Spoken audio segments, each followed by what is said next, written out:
प्यारे विद्यार्थियों, आज का वीडियो कक्षा 11वीं केमिस्ट्री अर्थात रसायन विज्ञान के लिए बहुत ज़्यादा उपयोगी रहने वाला है, क्योंकि आज के वीडियो में हम आपको केमिस्ट्री के 2 सेट पेपर बताएंगे और ये प्रश्न आपकी परीक्षा के लिए जो पेपर होने वाला उसके लिए बहुत ज़्यादा उपयोगी प्रश्न है और इसमें हम हल सहित आपको बताएंगे।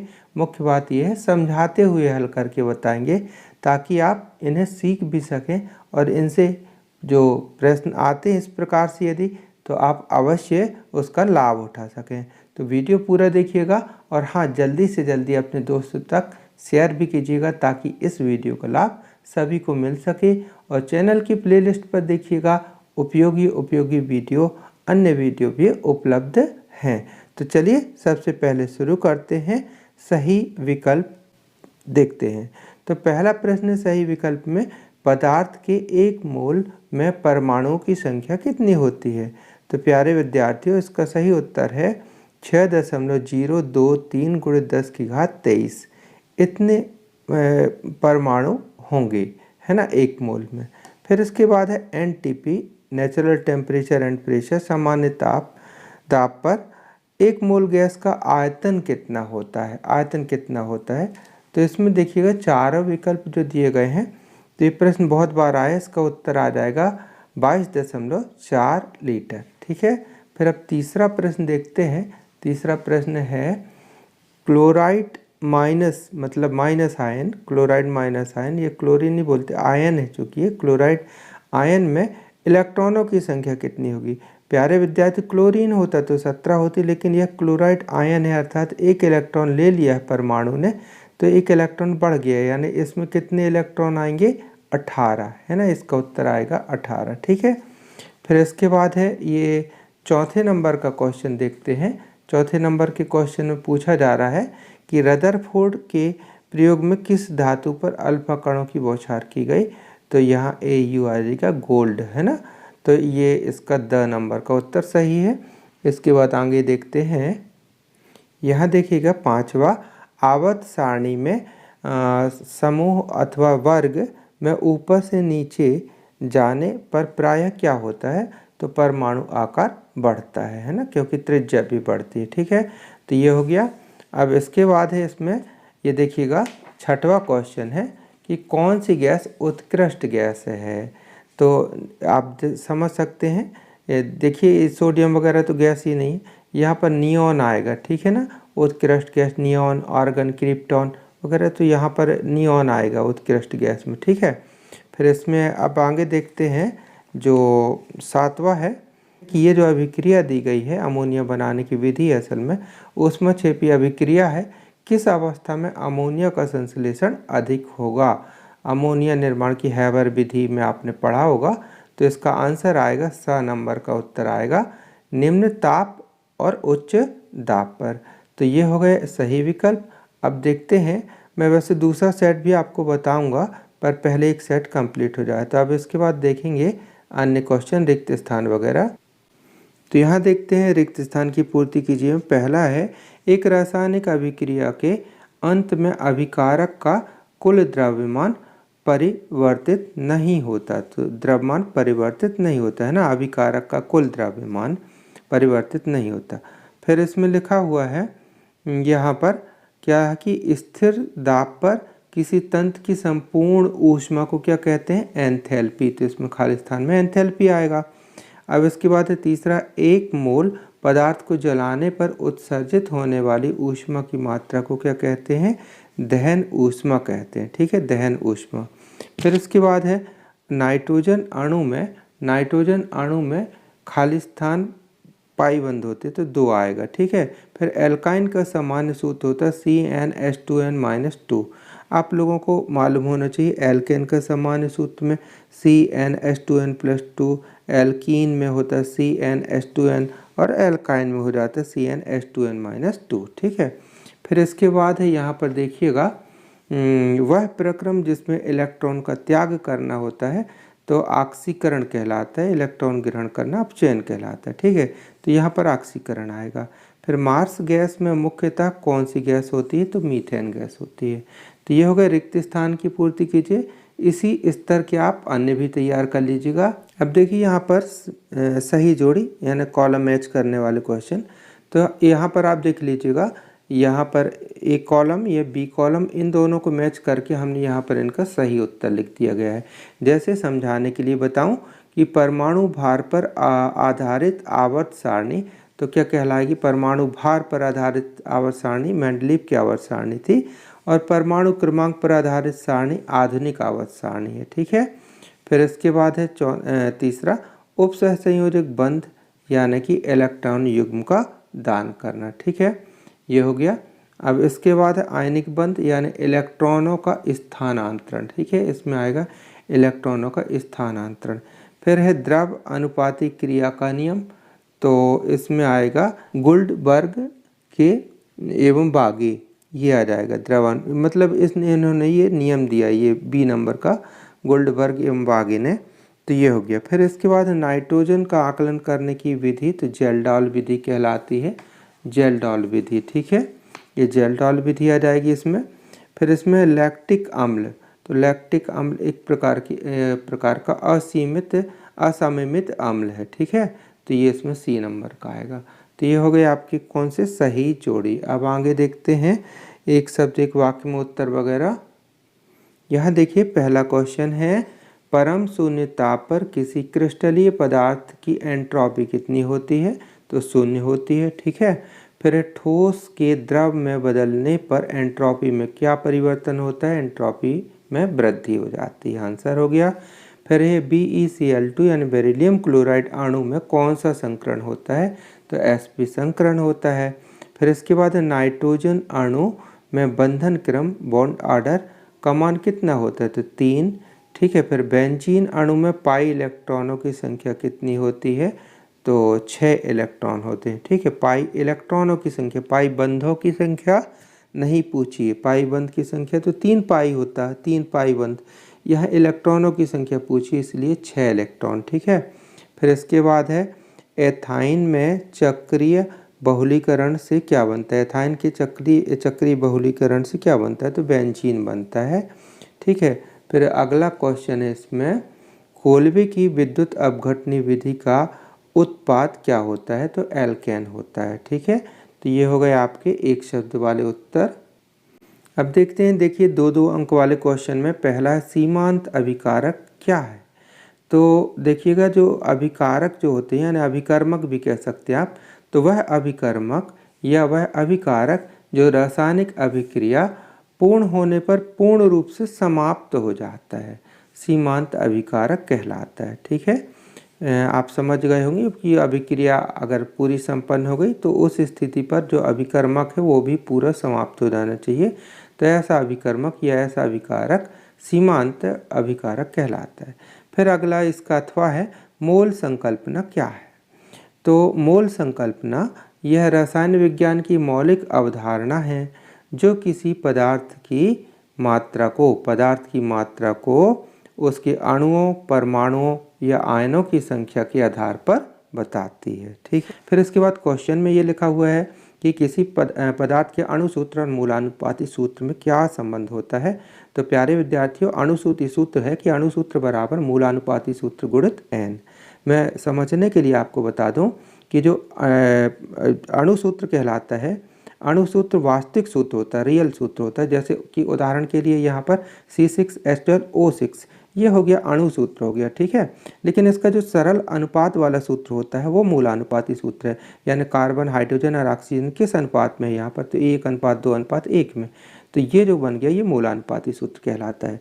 ये एक प्रकार से हमने समझने के लिए बताया, इसका आंसर तो इतना था। ठीक है, इसके बाद फिर देखिए यहाँ पर प्रश्न भी पूछ लिया गया इसी टाइप से जो अभी हमने चर्चा की है कि यौगिक के मूलानुपाती सूत्र को परिभाषित कीजिए। मूलानुपाती सूत्र की परिभाषा आ गई, तो देखिए यहाँ पर आंसर हमने बताया है कि वह सूत्र जिसके द्वारा किसी यौगिक में उपस्थित तत्वों के परमाणुओं के सरल अनुपात, ध्यान दीजिए सरल अनुपात का बोध होता है, तत्वों के परमाणुओं का सरल अनुपात का बोध होता है, मूलानुपाती सूत्र कहलाता है। वह सूत्र जिसके द्वारा किसी यौगिक में उपस्थित तत्वों के परमाणुओं के सरल अनुपात का बोध होता है, मूलानुपाती सूत्र कहलाता है। ठीक है, फिर अगला क्वेश्चन इसमें पूछा गया है कि पाउली के अपवर्जन सिद्धांत को बताइए, है ना। तो अपवर्जन मतलब एक प्रकार से जो कहें कि मना या जिसका प्रतिबंध हो, है ना। तो मैं पूरा बता दूं कि पाउली का अपवर्जन नियम ये कहा गया सरल रूप में कि किसी भी परमाणु के किन्हीं भी दो इलेक्ट्रॉनों की चारों क्वांटम संख्या समान नहीं हो सकती। यानी क्वांटम संख्याओं का जो सेट होता है उसमें से कोई ना कोई एक क्वांटम संख्या भिन्न जरूर होगी, है ना। किसी परमाणु के किन्हीं भी दो इलेक्ट्रॉनों की चारों क्वांटम संख्या समान नहीं हो सकती। तो ये हो गया पाउली का अपवर्जन नियम, इंपॉर्टेंट आगे देखिएगा। फिर यहाँ पर हुंड का नियम, है ना। हुंड का नियम ये कहा गया है कि किसी उपकोष के कक्षक में इलेक्ट्रॉन तब तक युग्मित नहीं होते। इलेक्ट्रॉन युग्मन से तात्पर्य है इसका कि इलेक्ट्रॉन कब जोड़े बनाएंगे। तो किसी उपकोष के कक्षक में इलेक्ट्रॉन तब तक युग्मित नहीं होते जब तक उस उपकोष के सभी संभव प्रत्येक कक्षक में एक एक इलेक्ट्रॉन प्रवेश नहीं कर जाते। यानी जितने भी उसके कक्षक हैं पहले उसमें एक एक इलेक्ट्रॉन होंगे ऑर्बिटल में, उसके बाद फिर ऑर्बिटल में सेकेंड इलेक्ट्रॉन आना शुरू होगा, है ना। ये आपने जाना होगा, ठीक है। इसके बाद है अगला इसका क्वेश्चन है 8वां कि किसी वर्ग एवं आवर्त में परमाणु त्रिज्या किस प्रकार परिवर्तित होती है। तो किसी वर्ग एवं आवर्त दोनों पूछा है। तो किसी वर्ग में ऊपर से नीचे इस प्रकार आने में परमाणु त्रिज्या बढ़ती है। आपने देखा होगा नीचे भारी तत्व पाए जाते हैं, ऊपर हल्के तत्व पाए जाते हैं। तो किसी परमाणु में उसमें वर्ग में ऊपर से नीचे जाने पर परमाणु त्रिज्या बढ़ती है, जबकि आवर्त में मतलब ऐसे जाने पर, ऐसे जो क्षैतिज लाइन होती है वो आवर्त कहलाती है। तो किसी आवर्त में बाएं से दाएं इस प्रकार जाने पर परमाणु त्रिज्या क्या होती है, घटती है, ठीक है ना। आवर्त में बाएं से दाएं तो परमाणु त्रिज्या घटेगी और वर्ग में ऊपर से नीचे आएंगे तो बढ़ेगी, ठीक है। इसके बाद फिर एक क्वेश्चन है, अच्छा क्वेश्चन है ये वाला। इसमें लिखा है देखिएगा, आवर्त और वर्ग के पदों में बताइए, आवर्त और वर्ग के पदों में बताइए कि Z बराबर यानी परमाणु क्रमांक Z बराबर 14 कहाँ स्थित होगा और उस तत्व का क्रमांक लिखो जो दूसरे आवर्त और 18वें समूह में स्थित होगा। यानी यहाँ दो प्रश्न जुड़े हैं। तो पहले इतना देखते हैं कि आवर्त और वर्ग के पदों में बताइए कि Z परमाणु क्रमांक 14 है तो यह कहाँ स्थित होगा। तो परमाणु क्रमांक 14 वाला जो तत्व है आप जानते हैं SI यानी सिलिकॉन कहलाता है, सिलिका। तो ये कहाँ है, इसका जो विन्यास होता है फर्स्ट S2 2S2 2p6 और 3S2 और 3p2 ये होता है। तो ये कहाँ होगा, ये तीसरे आवर्त में होगा, क्योंकि अंतिम इलेक्ट्रॉन तीसरी कक्षा में जा रहा है तो तीसरे आवर्त और 14वें वर्ग में स्थित होगा, ठीक है ना। फिर इसमें जो सेकेंड पार्ट है इसका कि उस तत्व का परमाणु क्रमांक लिखिए जो दूसरे आवर्त में हो और 18वें समूह में। तो इसका उत्तर आएगा नियॉन और परमाणु क्रमांक 10 होगा, ठीक है। ये हो गया। अब इसके बाद इसका 9वां क्वेश्चन देखते हैं। 9वां क्वेश्चन इसमें लिखा हुआ 9वां क्वेश्चन में कि यद्यपि NH3 और H2O अणुओं में की ज्यामितीय आकृति चतुष्फल की होती है, यानी दोनों की चतुष्फल की होती है, इसके बावजूद यानी तथापि जल में आबंध कोण यानी बंधन कोण होता है जल का तो अमोनिया की अपेक्षा कम होता है, क्यों। तो इसका सिंपल सा उत्तर है क्योंकि जल के अणु में यानी क्योंकि H2O यानी जल में, क्योंकि जल के अणु में ऑक्सीजन जो परमाणु होता है तो ऑक्सीजन परमाणु पर दो एकाकी इलेक्ट्रॉन युग्म होते हैं। कितने, दो एकाकी इलेक्ट्रॉन युग्म होते हैं और एकाकी इलेक्ट्रॉन युग्म में उसमें क्या होता है, प्रतिकर्षण लगता है। तो प्रतिकर्षण बल लगता है, इसके कारण बंध कोण कुछ ज़्यादा संकुचित हो जाते हैं। आपने समझा कि जल का जो अणु होता है उसमें जो ऑक्सीजन परमाणु है उसमें दो एकाकी इलेक्ट्रॉन युग्म होते हैं और इनमें प्रतिकर्षण बल लगता है, इसके कारण ये बंध कोण कुछ ज़्यादा संकुचित हो जाता है। इसी से मिलता जुलता बिल्कुल सेम क्वेश्चन है अगला। इसमें लिखा है CH4 यानी मीथेन और NH3 यानी अमोनिया दोनों में sp3 संकरण होता है, इसके बावजूद CH4 समचतुष्फल की है और जबकि NH3 की आकृति पिरामिडी होती है। तो सेम इसका उत्तर लिखिएगा कि NH3 में जो केंद्रीय परमाणु है नाइट्रोजन, तो NH3 में केंद्रीय नाइट्रोजन परमाणु में एकाकी इलेक्ट्रॉन युग्म होते हैं और उनमें प्रतिकर्षण होता है, तो प्रतिकर्षण के कारण इसकी आकृति पिरामिडी हो जाती है, ठीक है। इतना समझ में आ गया होगा आपको। प्यारे विद्यार्थियों देखते हैं 10वां क्वेश्चन, हेनरी का नियम, है ना, हेनरी का नियम। तो हेनरी का नियम गैसों की विलेयता से संबंधित है। ये इसमें इस टाइप से आप लिख सकते हैं कि किसी निश्चित ताप पर नियत ताप पर किसी गैस के निश्चित आयतन में इसमें आप इस प्रकार से लिखिएगा कि किसी नियत ताप पर किसी द्रव के निश्चित आयतन में, किसी द्रव की निश्चित आयतन में घुल सकने वाली किसी गैस की मात्रा, यानी ऐसी गैस लें जो घुल सके उसमें, तो घुल सकने वाली किसी गैस की निश्चित मात्रा उस गैस के द्रव के साथ साम्यावस्था की स्थिति में आंशिक दाब के समानुपाती होती है। यदि आपको ये कठिन लग रहा है तो आप इतने को याद रखिएगा। देखिए बन जाएगा इसमें। आप ऐसा कह सकते हैं कि नियत ताप पर गैसों की द्रव में विलेयता, नियत ताप पर गैसों की द्रव में विलेयता, है ना, आंशिक दाब के समानुपाती होती है। इसको देख करके आप लिख सकते हैं कि नियत ताप पर गैसों की द्रव में विलेयता आरोप जो आंशिक दाब है द्रव का उसके समानुपाती होती है। ठीक है। अब इसके बाद है यहाँ पर इसका अथवा क्वेश्चन कि ये अभिक्रिया देखिएगा, ये अभिक्रिया लिखी हुई है ना, 2H2 गैस, फिर CuO गैस और CH3OH, है ना, मेथिल अल्कोहल बनाने की विधि है। तो इसमें कहा गया अगर H2 मिलाएं तो क्या होगा, और यदि CH3OH को हटाएं तो क्या प्रभाव पड़ेगा साम्य पर। तो इसमें कहा गया कि आंसर में ये लिखिएगा कि यदि H2 मिलाएं तो H2 मिलाने पर अभिक्रिया की अग्र दिशा बढ़ जाएगी, अग्र दिशा में होगी अभिक्रिया, है ना, और CH3OH हटाने पर भी अभिक्रिया अग्र दिशा में ही होगी, यानी दोनों का प्रभाव अग्र दिशा में ही होगा। ठीक है। फिर इसके बाद 11वां क्वेश्चन है, इम्पॉर्टेंट क्वेश्चन, बहुत बार आ चुका है, आपने पढ़ा ही होगा कि ज्यामितीय समवायता क्या है। ज्यामितीय समवायता क्या है, तो इसमें कुछ इस प्रकार से है कि यह समवायता जहाँ कार्बन कार्बन के बीच द्विबंध होता है तो द्विबंध के चारों ओर सीमित घूर्णन के कारण उत्पन्न होती है, यानी मुक्त घूर्णन नहीं हो पाता, द्विबंध होता है तो सीमित घूर्णन होता है, तो सीमित घूर्णन के कारण उत्पन्न होती है। क्यों उत्पन्न होती है, क्योंकि पॉइंट डाल के लिखिएगा, पहला, द्विबंध बनाने वाला हर कार्बन परमाणु दो अलग अलग परमाणुओं या समूह से जुड़ा रहता है। जो द्विबंध बनाने वाला कार्बन परमाणु है ये दो अलग अलग, ये उदाहरण देखिएगा, द्विबंध बनाने वाला कार्बन परमाणु दो अलग अलग प्रकार के समूहों से जुड़ा है। ठीक है। फिर दूसरा, सीमित प्रतिबंधी यानी सीमित घूर्णन के कारण परमाणुओं की स्थानिक व्यवस्था भिन्न होती है। देख सकते हैं यहाँ पर देखिएगा कि यहाँ देखिएगा H है तो इस साइड पर क्या है, CH3 है, यहाँ CH3 है तो यहाँ H है, इस टाइप से हो गया। और यहाँ देखिएगा CH3 तो यहाँ भी CH3, यहाँ H तो यहाँ भी H, तो ये अलग व्यवस्था हो गई। तो ये इसका उदाहरण हो गया, किसका उदाहरण हो गया, ज्यामितीय समवायता का। कारण हमने बताया ज्यामितीय समवायता क्या है और उसका उदाहरण भी बता दिए।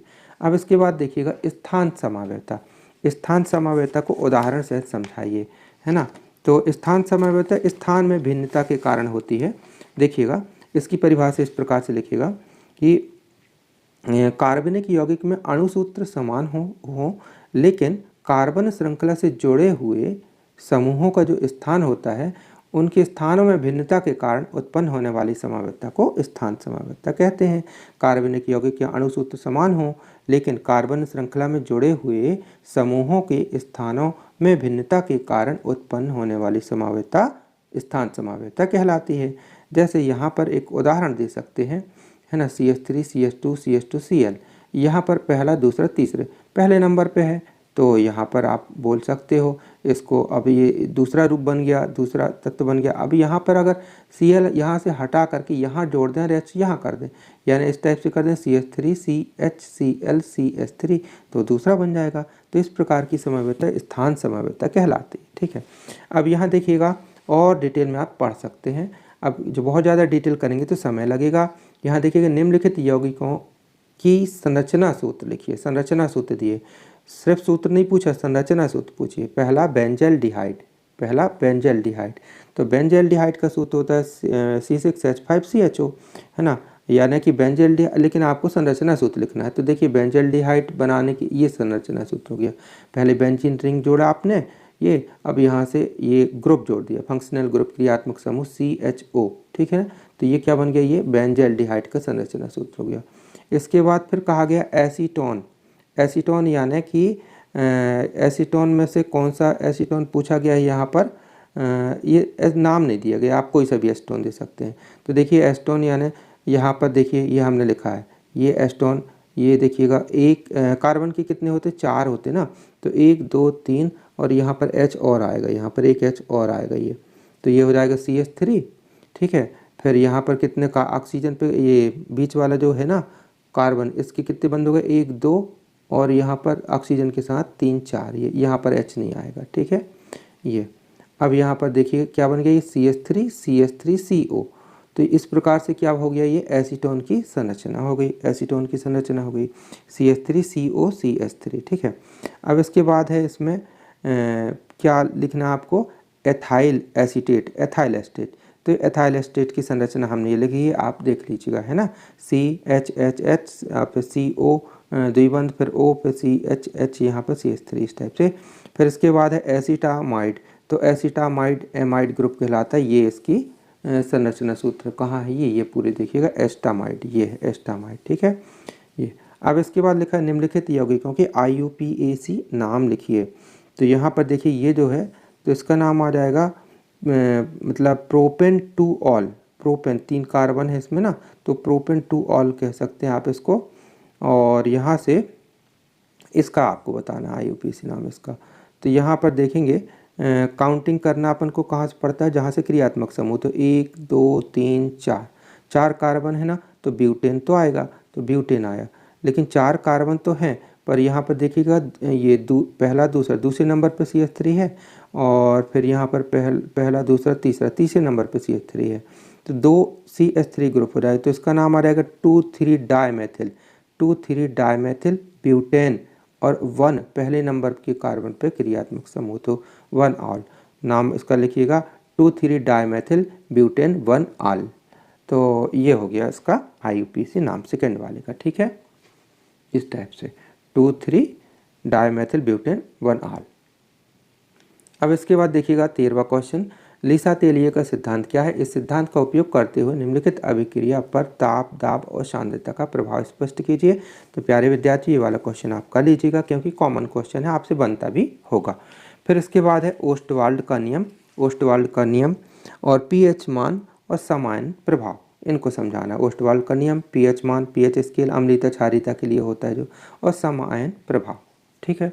इसके बाद है इलेक्ट्रॉनिक सिद्धांत के आधार पर ऑक्सीकरण और अपचयन की अभिक्रिया समझाना, ऑक्सीकरण और अपचयन की क्रिया समझाना है इलेक्ट्रॉनिक सिद्धांत के आधार पर, ठीक है। इसको भी सामान्य क्वेश्चन है, इसलिए आप देख सकते हैं। फिर इसके बाद है यहाँ पर निम्नलिखित स्पीसीज में तारांकित तत्वों की ऑक्सीकरण संख्या लिखिए। यानी जैसे KMnO4 लिखा है, यहाँ पर Mn यानी मैग्नीज के ऊपर स्टार लगा दिया है। यहाँ H2SO8 यानी मार्शल का अम्ल है, ये इसमें सल्फर की बताना है, NH4+ इसमें नाइट्रोजन की बताना है। तो देखिए KMnO4 में Mn की बताना है, तो जिसकी बताना है उसकी X मान ली, माना Mn की ऑक्सीकरण संख्या X है तो X लिखे। अब पोटेशियम की 1 होती है, 1 लिख दी है, ठीक है। अब एक ऑक्सीजन पे ऋण 2 होता है, तो 4 है तो अपन ने गुणित 4 कर दिए, =0। इस प्रकार से आपने समीकरण बनाया, क्योंकि ये उदासीन है तो =0 आएगा। इसको अब आपने हल किया तो कितना हो जाएगा, देखिए 4 दूनी 8 माइनस का होगा, ये प्लस हो गया, और ये घट जाएगा तो -7 बचेगा, पक्षांतर होगा तो 7, यानी मैग्नीज की ऑक्सीकरण संख्या यह 7 है। हमने एक मेथड भी बताई जिससे आपको निकालते बनते। और यहाँ पर जो मार्शल अम्ल है, तो यहाँ जो सल्फ़र है इसकी बताना है, तो इसकी +6 आएगी। कैसे आएगी, एक और तरीका है संरचना सूत्र के द्वारा, तो वो हमने यहाँ पर बताया। देखिए सल्फ़र है, सल्फ़र में यहाँ पर देखिए कि गिन लीजिए कितने बंध बने हुए, तो 1 2 3 4 5 6, तो 6 हो जाएगी। यहाँ भी गिन सकते हैं, सल्फ़र में 1 2 3 4 5 6, तो सल्फ़र की कितनी होगी, +6। फिर यहाँ पर देखिएगा NH4 यानी अमोनियम आयन में, तो इसकी -3 आएगी, है ना। क्यों, क्योंकि यहाँ पर कैसा हुआ, नाइट्रोजन की निकालना है, तो नाइट्रोजन की आपने X माना, X लिख दिए। हाइड्रोजन की 1 होती है प्लस, लेकिन 4 है तो गुणित 4 कर दिए, पर यहाँ पर +4 लिखा हुआ है तो इसलिए +1 यहाँ लिखेंगे, है ना। अब इसको आप हल करेंगे तो कितना आ जाएगा, यहाँ पर 4 एकम 4, 4 का पक्षांतर करेंगे, 4 पीछे जाएगा, माइनस हो जाएगा, 1 में से 4 गए तो -3, यानी यहाँ पर ऋण 3 ऑक्सीकरण संख्या प्रदर्शित करेगा। हमने विधि भी आपको बता दी ताकि और दूसरे भी आए तो आपसे बन जाए। प्यारे विद्यार्थी, अब लिखा मुक्त मूलक क्या है, इसके स्थायित्व का क्रम बताइए। तो मुक्त मूलक की आप परिभाषा लिखिएगा। मुक्त मूलक परमाणु या परमाणुओं का एक ऐसा समूह होता है जिसके पास एक अयुग्मित इलेक्ट्रॉन होता है, कम से कम एक अयुग्मित इलेक्ट्रॉन होते हैं। इन्हें विषम इलेक्ट्रॉन वाले परमाणु या अणु भी कहते हैं, ठीक है। ये अत्यधिक अस्थायी होते हैं और ये अनुचुंबकीय होते हैं। कौन, मुक्त मूलक। अच्छा, इनकी स्थिरता या स्थायित्व का जो क्रम बोलें तो इसमें अपन बोल सकते हैं तृतीयक, द्वितीयक और प्राथमिक, है ना। इस प्रकार से स्थिरता का क्रम रहता है, ठीक है। मुक्त मूलक और डिटेल में आप पढ़ लीजिएगा। फिर इसके बाद लिखा निम्नलिखित पर टिप्पणी लिखिए, कार्बेनियन, कार्बोकेटाइन और मुक्त मूलक। तो मुक्त मूलक पर आपने अभी पढ़ ही लिया।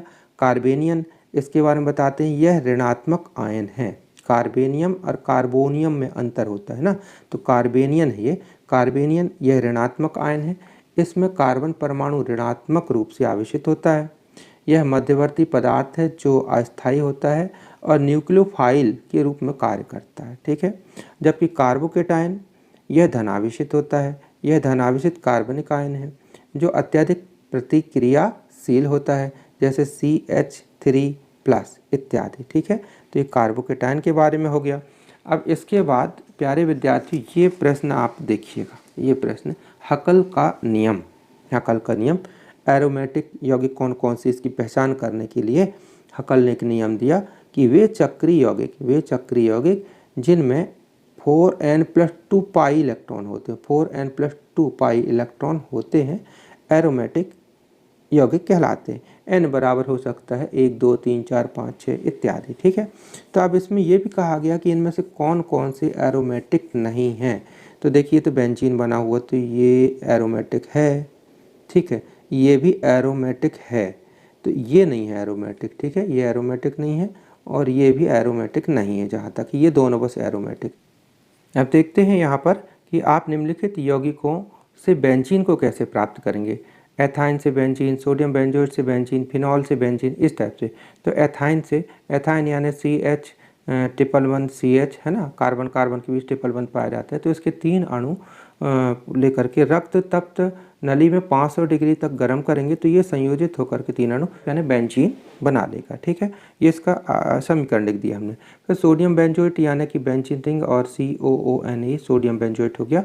इसकी सोडियम हाइड्रोक्साइड के साथ कैल्शियम ऑक्साइड की उपस्थिति में इसको गर्म करने पर बेंजीन बनता है और सोडियम कार्बोनेट निकलता प्राप्त होता है, ठीक है। फिर इसके बाद फिनॉल से बेंजीन, तो फिनॉल की, ये फिनॉल हो गया, ये फिनॉल की जिंक चूर्ण के साथ, फिनॉल को जिंक चूर्ण के साथ गर्म करने पर बेंजीन प्राप्त होगा और जिंक ऑक्साइड, ठीक है, ये हो गया। अब इसके बाद अगला क्वेश्चन है, ये बहुत ज़्यादा महत्वपूर्ण भी है कि मार्कोनी-काप का नियम और पराक्साइड प्रभाव को उदाहरण सहित आपको समझाना है, ठीक है। तो मार्कोनी-काप का नियम यह है कि असंतृप्त हाइड्रोकार्बन की योगशील क्रिया में जुड़ने वाले अणु का ऋणात्मक भाग, अणु का जो जुड़ रहा है उसका ऋणात्मक भाग द्विबंध युक्त उस कार्बन परमाणु से जुड़ेगा। ध्यान दीजिए, यही है नियम कि द्विबंध युक्त उस कार्बन परमाणु से जुड़ेगा जिसके पास हाइड्रोजन परमाणु की संख्या सबसे कम है, यानी ऋणात्मक भाग उस कार्बन परमाणु से जुड़ेगा जिसके पास हाइड्रोजन परमाणु की संख्या कम है। जैसे हमने इस समझाने के लिए यहाँ पर ये उदाहरण देने के लिए ये एक सूत्र लिखा हुआ है, समीकरण लिखे हुए हैं। यहाँ देखिएगा CHHH यानी CH3 CH है ना, फिर द्विबंध CH2 यानी इस कार्बन के बीच में द्विबंध है। तो हमको इन्हीं दोनों कार्बनों में ये बताना है कि किस में हाइड्रोजन सबसे कम है। तो यहाँ देखिएगा इस वाले कार्बन में 1, 2 हाइड्रोजन है, यानी पहले नंबर, ये नंबरिंग है 1, 2, 3। तो पहले नंबर की कार्बन पे 2 हाइड्रोजन है और दूसरे नंबर की कार्बन पे मात्र 1 हाइड्रोजन है। तो ऋणात्मक भाग कहाँ जुड़ेगा, इसके पास जुड़ेगा जिसमें कम हाइड्रोजन है।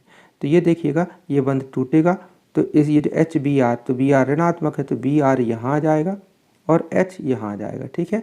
तो इस टाइप से यह बन जाएगा। ये Br यहाँ जुड़ गया, H यहाँ हो गया।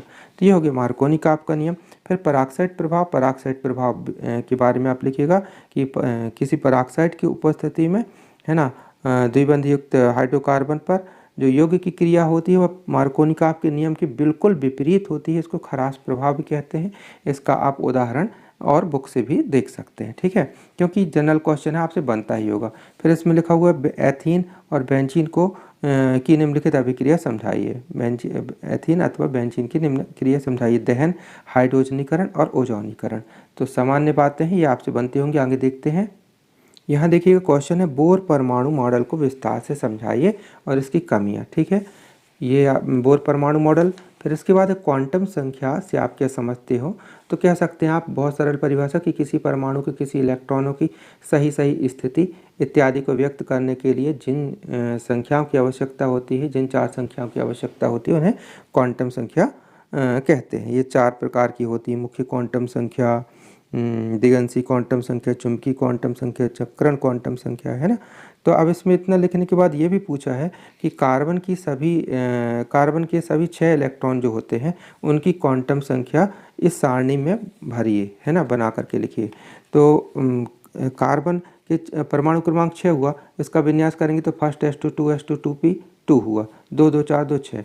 अब इसमें देखिएगा जो ऑर्बिटल पे विन्यास करते हैं, इलेक्ट्रॉन भरते हैं, तो ये पहला इलेक्ट्रॉन, ये दूसरा इलेक्ट्रॉन, फिर ये तीसरा, ठीक है, और ये चौथा, 4 इलेक्ट्रॉन हो गए। अब इसके बाद ये 5वां, ये 6वां। तो आपको पहला, दूसरा, तीसरा, चौथा, 5वां, 6वां सभी इलेक्ट्रॉनों की क्वांटम संख्या यहाँ बतानी है। हमने ये निकाल करके यहाँ पर लिख दी है, आप और अच्छे से निकाल लीजिएगा। ये 6 पहले मतलब ये वाले इलेक्ट्रॉन की ये कहलाएंगी, इसकी ये कहलाएंगी, इसकी ये कहलाएंगी, इसी प्रकार जो अंतिम इलेक्ट्रॉन ये है 6वें इलेक्ट्रॉन की ये कहलाएगी। तो इसको आप निकालने का और अभ्यास कर लीजिएगा, ठीक है, क्योंकि वीडियो बड़ा हो जाएगा यदि एक एक बताऊँगा तो। अब इसके बाद देख लीजिएगा हेंस का नियम, उदाहरण दे करके समझाइए, और यह किस प्रकार से ऊष्मागतिकी के प्रथम नियम का पालन करता है। और फिर यहाँ पर ये संभवन ऊष्मा एंथैल्पी वगैरह पर आधारित एक न्यूमेरिकल है, इसको भी आप देख सकते हैं। अब जल्दी से मैं द्वितीय सेट जो है उसके भी आपको ऑब्जेक्टिव बता दूँ। तो यहाँ देखिएगा STP पर 1 मोल ऑक्सीजन गैस बराबर होगी, तो इसका उत्तर ये आ जाएगा, ठीक है। फिर है निम्नलिखित में से मात्रक रहित है, तो मोल अंश या मोल प्रभाव जिसको कहते हैं। फिर समस्थानिक में इनकी संख्या समान होती है, तो समस्थानिक में क्या समान होता है, प्रोटॉन समान होता है।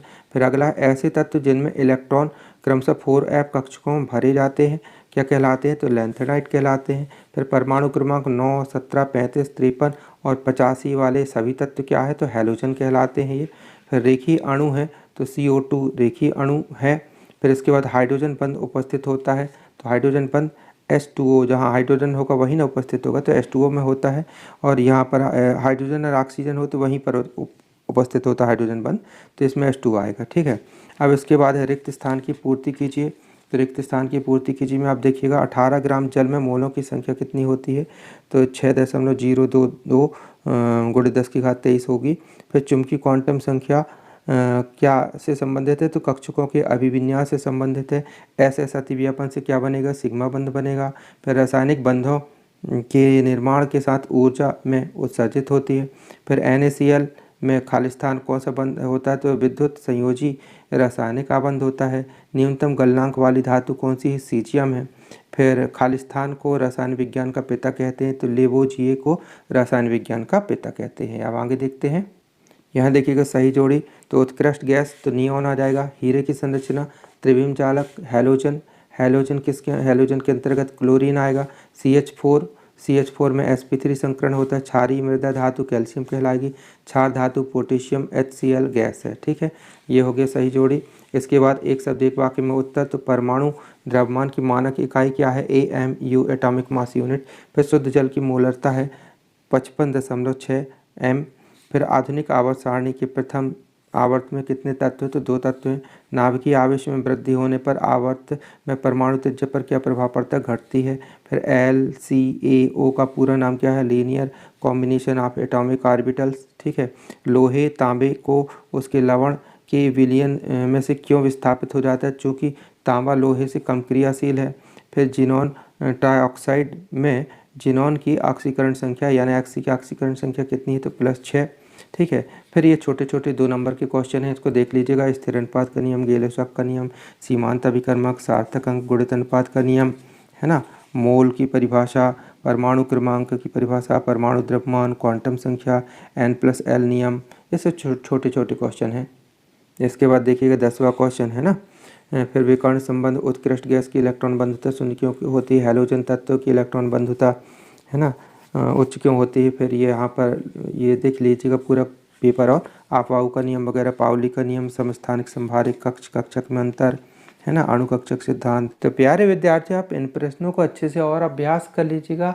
हमें आशा है कि आपका पेपर बहुत अच्छा जाएगा, और सब्सक्राइब कर लीजिएगा, क्योंकि आगे आप 12th में भी तो जाएंगे, तो वहाँ फिजिक्स, केमिस्ट्री और बायो इत्यादि, मैथ्स इत्यादि की वीडियो, इंपॉर्टेंट क्वेश्चन की वीडियो आप देखिएगा, प्लेलिस्ट पर अभी से उपलब्ध हैं, आगे भी उपलब्ध होती रहेंगी। यह चैनल आप ही का है, आप ही के लिए है। प्यारे विद्यार्थी, जय हिंद, बाय, थैंक यू।